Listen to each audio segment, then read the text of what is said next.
গত পর্বে আমরা জেনেছি কিভাবে 10,000 শক্তিশালী বাহিনী মদিনাকে ঘিরে ফেলার পরিকল্পনা করেছিল এবং মুসলিমরা কিভাবে এক বিপ্লবী কৌশল পরিখা বা খন্দক খননের সিদ্ধান্ত নিয়েছিল। কিন্তু এই বিশাল পরিখা খনন কি সহজ কাজ ছিল? এই পর্বে আমরা দেখব কিভাবে মুসলিমরা প্রতিকূল পরিবেশে এই অসাধ্য সাধন করেছিল এবং কিভাবে তারা 1 মাস ব্যাপী অবরোধের চরম পরীক্ষা মোকাবেলা করেছিল। স্বাগতম মুসলিম মোমেন্টস বাংলা চ্যানেলের খন্দকের যুদ্ধ সিরিজের দ্বিতীয় পর্বে। সিদ্ধান্ত নেওয়া মাত্রই মুসলিমরা কাজে লেগে গেল। প্রায় 5.5 কিলোমিটার দীর্ঘ এই পরিখা খননের কাজ ছিল অত্যন্ত কঠিন। মদিনার সাহাবী এবং মুহাজিররা নিজেদের মধ্যে 10 জন করে ছোট ছোট দল গঠন করে নির্দিষ্ট এলাকা ভাগ করে নিলেন। তীব্র শীত, খাদ্যের চরম অভাব এবং ক্ষুধার্ত পেটে তারা দিন-রাত কাজ করে যাচ্ছিলেন। অনেক সাহাবী এতটাই ক্ষুধার্ত ছিলেন যে তারা পেটে পাথর বেঁধে নিতেন যাতে ক্ষুধা কিছুটা কমে।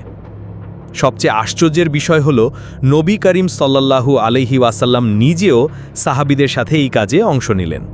তিনি মাটি কাটলেন, পাথর ভাঙলেন। মাঝে মাঝে পাথরের বড় বড় চাই ভাঙতে গিয়ে কষ্ট হচ্ছিল, তখন নবী সাল্লাল্লাহু আলাইহি ওয়াসাল্লামের অলৌকিক স্পর্শে সেই কঠিন পাথরও ভেঙে যাচ্ছিল।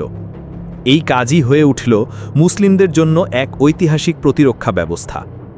মাত্র 6 দিনে এই বিশাল পরিখা খনন সম্পন্ন হয়েছিল, যা ছিল আল্লাহর রহমত ও মুসলিমদের অক্লান্ত প্রচেষ্টার ফল।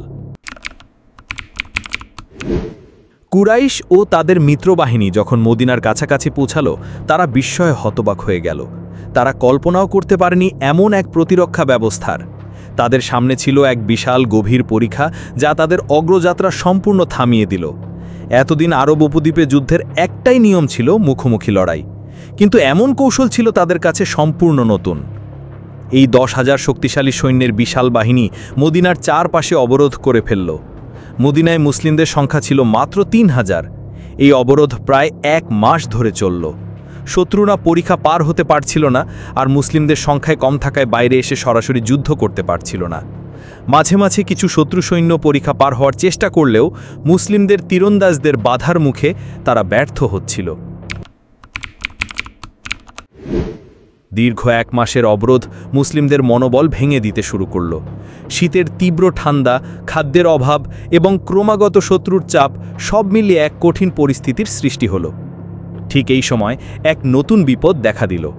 মদিনার অভ্যন্তরে অবস্থিত ইহুদি গোত্র বানু কুরাইজা, যারা মুসলিমদের সাথে চুক্তি করেছিল, তারা সেই চুক্তি ভঙ্গ করে শত্রুপক্ষের সাথে হাত মেলাল। তাদের এই বিশ্বাসঘাতকতা মুসলিমদের জন্য আরও বড় বিপদ ডেকে আনল, কারণ এখন তাদের ভিতর থেকেও আক্রমণের ভয় ছিল। মুনাফিকরা গুজব ছড়াতে শুরু করল এবং মুসলিমদের মনোবল দুর্বল করার চেষ্টা করল। মুসলিমরা চরম মানসিক চাপে ছিল, যেন তাদের পায়ের নিচের মাটি সরে যাচ্ছিল।